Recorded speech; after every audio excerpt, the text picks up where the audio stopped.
Hello बच्चों, स्वागत है आपका मेरे यूट्यूब चैनल पे। आज हम डायरेक्टरेट ऑफ एजुकेशन की क्लास 7 की वर्कशीट 24 डिस्कस करेंगे, जिसका सब्जेक्ट है सोशल साइंस हिस्ट्री और डेट इस वर्कशीट की बच्चों 21 दिसंबर 2020। 21 दिसंबर की जो आपकी इंग्लिश की वर्कशीट है बच्चों, वो भी मैं अपने यूट्यूब चैनल पर डाल चुकी हूँ। वो वीडियो आपकी इस वीडियो की डिस्क्रिप्शन में आपको मिल जाएगी। आप उस वीडियो पर क्लिक करके जल्दी से जल्दी बच्चों आप अपनी इंग्लिश की वर्कशीट को भी कंप्लीट कर लेना। तो यहाँ पर आप अपना नाम लिखेंगे, यहाँ पर आप अपने क्लास टीचर का नाम लिखेंगे। तो बच्चों, वर्कशीट को स्टार्ट करने से पहले जिन बच्चों ने मेरे चैनल ऋषभ कंप्यूटर क्लासेस को सब्सक्राइब नहीं किया हुआ, जल्दी से जल्दी इस वीडियो के नीचे आपको सब्सक्राइब का बटन मिलेगा, आप सब्सक्राइब पे क्लिक कर दें।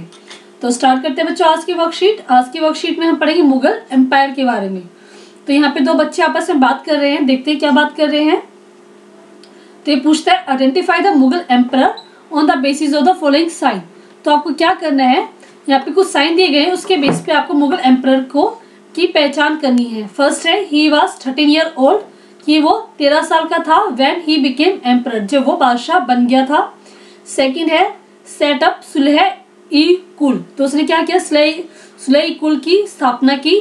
Bairam Khan was his regent, और जो बैरम खान था वो उसका एक संरक्षण था। तो तीनों पॉइंट उसने बताए। तो उसके बेस पे आपसे पूछा गया है कि वो बादशाह कौन था, कौन सा था वो मुगल एम्परर।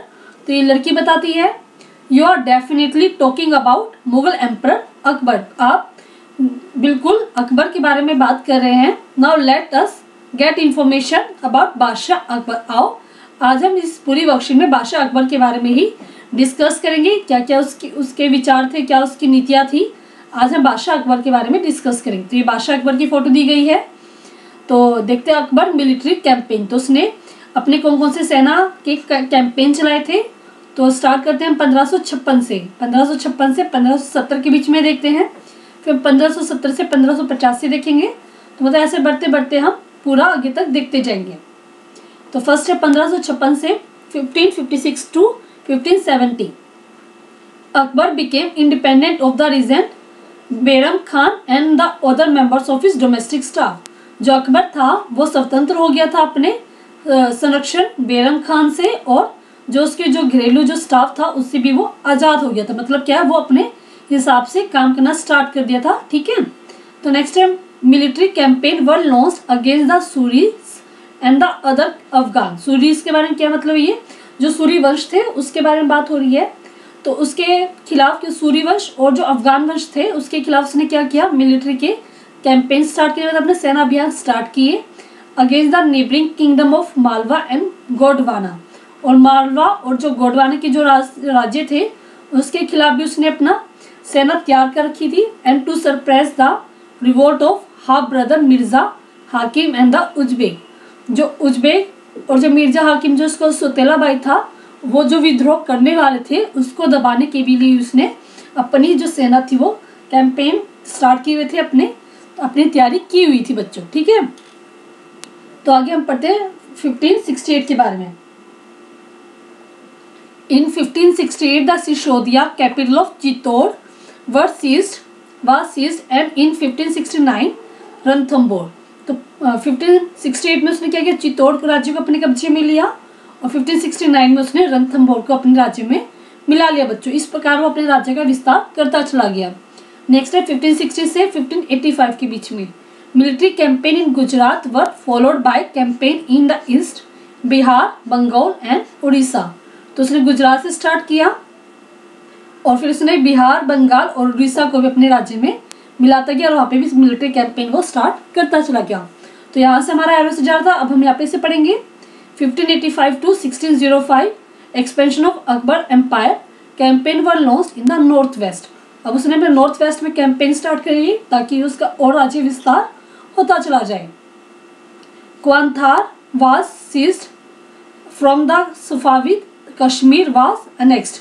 तो जो सफाविद से उसने कंधार जो राज्य था वो भी उसने ले लिया, और कश्मीर को भी उसने अपने कब्जे में ले लिया बच्चों। तो इस प्रकार वो अपना विस्तार करता चला गया। After the death of Mirza हाकिम, जब मिर्जा हाकिम की मृत्यु हो गई, जो काबुल पे उसका राज्य था, तो Kabul was annexed into his kingdom. तो जो उसका राज्य था अकबर का, उसमें काबुल को भी मिला लिया गया। Campaign in the Deccan started in Berar Khandesh and parts of Ahmednagar was annexed. और जो कैंपेन जो डेक्कन में स्टार्ट हुए थे उसके अंदर उसने बेरार, खानदेश और अहमदनगर को भी अपने कब्जे में ले लिया। तो ये सारे राज्य क्या बच्चों को 1 बाय 1 करके अपने राज्य में मिलाता चला गया। मतलब क्या कि वो बहुत ही सैन्य प्रणाली जो थी उसकी बहुत ही अच्छी थी, इसी कारण वो अच्छे से सारे राज्यों को अपने अंदर मिलाता चला गया। नेक्स्ट हम पढ़ते हैं अकबर की एडमिनिस्ट्रेटिव पॉलिसी, किस प्रकार वो प्रशासन अपना चलाता था। तो फर्स्ट है the Akbarnama. Akbarnama composed by Abul Fazl provide information on the administration of Akbar, कि हमें अकबर के एडमिनिस्ट्रेशन के बारे में कि कहाँ से जानकारी मिलती है बच्चों, अकबरनामा से। अकबरनामा किसने लिखा था, अबुल फजल ने। ये भी क्वेश्चन कई बार आता है, जीके का क्वेश्चन है आपका कि अकबरनामा किसने लिखा था, अबुल फजल में। और अकबरनामा में किसका वर्णन है बच्चों, अकबर के बारे में, अकबर के एडमिनिस्ट्रेशन के बारे में। ठीक है। The empire was divided into provinces called suba, और जो एम्पायर था उसको छोटे छोटे प्रोविंस में बांटा गया था और हर एक प्रोविंस को हम क्या कहते हैं, सूबा कहते थे। गवर्न बाय सूबेदार, और उसका शासन कौन चलाता था, सूबेदार चलाता था। वो carried out both political and military functions, वो दोनों पॉलिटिकल काम भी करता था और मिलिट्री के दोनों के काम वो अपना उस सूबे का संभालता था बच्चों।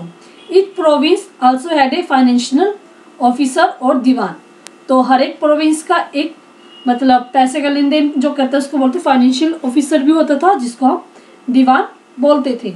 For the maintenance of peace and order in the province, की जो प्रोविंस है उसमें शांति बनी रहे उसके लिए क्या था, सूबेदार was supported by other official, उसके सूबेदार को दूसरे ऑफिसर क्या थे वो भी सपोर्ट करते थे। उनके नाम क्या है, जैसे कि मिलिट्री पे मास्टर, कि मिलिट्री को कौन वेतन देगा उसके लिए क्या था, बख्शी, उस ऑफिसर का नाम था Bakshi. The ministry in charge of religious and charitable प्रोट्रेंज, और जो धार्मिक चीज़ों के बारे में का ध्यान रखता था उसका नाम था सदर। और मिलिट्री कमांडर जो सेना का कमांडर होता था उसका नाम था फौजदार। And the town police commander, और जो टाउन का जो पुलिस का कमांडर होता था उसका नाम था कोतवाल। तो ये सारे कोतवाल, सदर, बख्शीश, ठीक है, ये सारे क्या करते थे, जो प्रोविंस के जो सूबेदार होते थे उसको अपने काम अच्छे से चलाने में मदद करते थे बच्चों। ठीक है, तो इस प्रकार अकबर ने अपना एडमिनिस्ट्रेशन चलाया बच्चों। नेक्स्ट है रिलीजियस पॉलिसी, उसने धार्मिक कैसे अपना काम किया था। Akbar formulated the idea of Sulh e Kul और यूनिवर्सल पीस, उसने क्या था, सुलह ई कुल की स्थापना की थी और उसने कहा था कि सभी जगह शांति बनी रहे, तो ये उसकी रिलीजियस पॉलिसी थी। The idea of tolerance did not discriminate between people of different religion in his realm, तो उसमें क्या था कि टॉलरेंस की भावना थी कि मतलब हमें किसी के साथ कोई बुरा व्यवहार नहीं करना है और किसी को कोई डिस्क्रिमिनेट नहीं करना है, तो कोई उच्च नीच नहीं माना जाएगा। ये क्या था, सभी धर्मों के अंदर था कि कोई भी धर्म एक दूसरे से ऊपर नीचे नहीं है, सभी धर्म क्या है, बराबर है, ये उसके रियलम में मतलब उसके राज्य में माना जाता था। Instead it focused on a system of ethics, honesty, justice, peace that was universally applicable, और उसके राज्य में एथिक्स मतलब अच्छा व्यवहार किया जाएगा, ईमानदारी रखी जाएगी, न्याय किया जाएगा और शांति बनी रहेगी। ये उसके पूरे राज्य में यूनिवर्सली अप्लीकेबल था, सभी जगह अप्लीकेबल था बच्चों। तो इस प्रकार उसने अपना रिलीजियस का काम भी ऐसे किया था बच्चों। तो आगे हम देखते हैं इस वर्कशीट में, तो आगे की वर्कशीट में हमें क्या दी गई, एक्टिविटी दी गई, तो देखते हैं इसको। तो एक्टिविटी में फर्स्ट है हमारे पास collect some information about the subjects given in Akbarnama and its volume with the help of your family member and the teacher। तो आपको अकबरनामा में जो वॉल्यूम दी गई है, 3 वॉल्यूम है, तो तीनों वॉल्यूम के बारे में आपको बताना है और उसमें क्या क्या बताया गया था वो आपको अपने टीचर्स, अपने फ्रेंड से डिस्कस करके लिखना है। तो इसका आंसर मैं बता रही हूँ, अबुल फजल अकबरनामा इज इन 3 वॉल्यूम। जो अकबरनामा तो 3 वॉल्यूम में था। फर्स्ट था क्या, first volume describe the ancestor of Akbar, जो फर्स्ट वॉल्यूम थी वो अकबर के पूर्वजों के बारे में बताती थी। His early life and his reign up to 17 year, और उसके जो बचपन का के बारे में बताती है और जो उसने 17 साल तक जो शासन किया उसके बारे में बताती है। और जो सेकंड वॉल्यूम है has a history from 17 to 46 year, जो सेकंड वॉल्यूम उसके 17 साल से 46 ईयर के बारे में बताती है, क्योंकि अकबर ने क्या 13 साल में, जब वो 13 साल का था जब उसने शासन नहीं लिया था, तो 13 से 17 साल के बीच में हमारा फर्स्ट वॉल्यूम में है, और 17 से 46 साल के बीच में जो उसने शासन किया वो हमारा सेकंड वॉल्यूम में है। और थर्ड वॉल्यूम में क्या है, आईन अकबरी है, जो कि एक अलग से एक बुक है। ठीक है बच्चों, तो आप ये अपना एक्टिविटी थर्ड मतलब एक्टिविटी 1 कंप्लीट करेंगे, तीनों पॉइंट आप इसमें लिख लेंगे। नेक्स्ट है explain the following question. Explain the features of Akbar religious policy. तो रिलीजियस पॉलिसी के बारे में हमें फीचर्स इसकी बतानी है। तो आप इसमें क्या कहेंगे, तो यहाँ से लेकर आप कहेंगे उसने क्या किया था, सुलह ई कुल की स्थापना की थी और यूनिवर्सल पीस की थी, और idea of tolerance did not discriminate different people of different religion. ठीक है, तो आप यहाँ से लेकर यहाँ तक इसको कंप्लीट कर लेंगे। फर्स्ट क्वेश्चन का आंसर हो जाएगा। नेक्स्ट है describe write down the characteristics of Akbar administration. तो इसने अपना एडमिनिस्ट्रेशन किस प्रकार चलाया था वो हमें लिखना है। तो यहाँ पे आप लिखेंगे the empire was divided into province called suba govern by subedar who carried out both political and military functions. तो ये आपका सेकंड क्वेश्चन का आंसर यहाँ से लेकर यहाँ तक हो जाएगा बच्चों। ठीक है, तो ये सारे पिक्चर जो है इसमें गूगल से ली गई हैं। आप अपने आप को सेफ रखें, 2 गज की दूरी बना के रखें, 6 फीट की दूरी। ठीक है, तो 2 गज की दूरी 2 फीट की दूरी आप बना के रखें, अपने आप को मास्क लगा के रखें, सेफ रहें बच्चों। ठीक है, तो पूरी वर्कशीट बच्चों हमारी कंप्लीट हो गई है। अगर आपको वर्कशीट समझ में अच्छी लगी है तो बच्चों जल्दी से जल्दी इस वीडियो के नीचे आपको ये मिलेगा ऋषभ कंप्यूटर क्लास, साथ में आपको सब्सक्राइब का बटन, आप सब्सक्राइब कर दे जल्दी से जल्दी मेरे चैनल को। सब्सक्राइब करने पे क्या बच्चों ब्लैक हो जाएगा, उसके बाद आप देखेंगे तो यहाँ पे 3 ऑप्शन आएंगे आपके पास। क्लिक करने पे ऑल पे आप क्लिक करेंगे तभी आपको मेरी सभी वीडियो की नोटिफिकेशन मिल पाएंगे बच्चों। तो जिन बच्चों ने नहीं किया वो वही करें, जिन्होंने कर लिया वो वेल एंड गुड है। नेक्स्ट, अगर आपको वीडियो अच्छी लगी तो जल्दी से जल्दी थंब इंप्रेशन पे आप क्लिक कर दें, शेयर करें मेरी इस वीडियो को अपने दोस्तों के साथ, कमेंट करके बताएं कि आपको वीडियो कैसी लगी।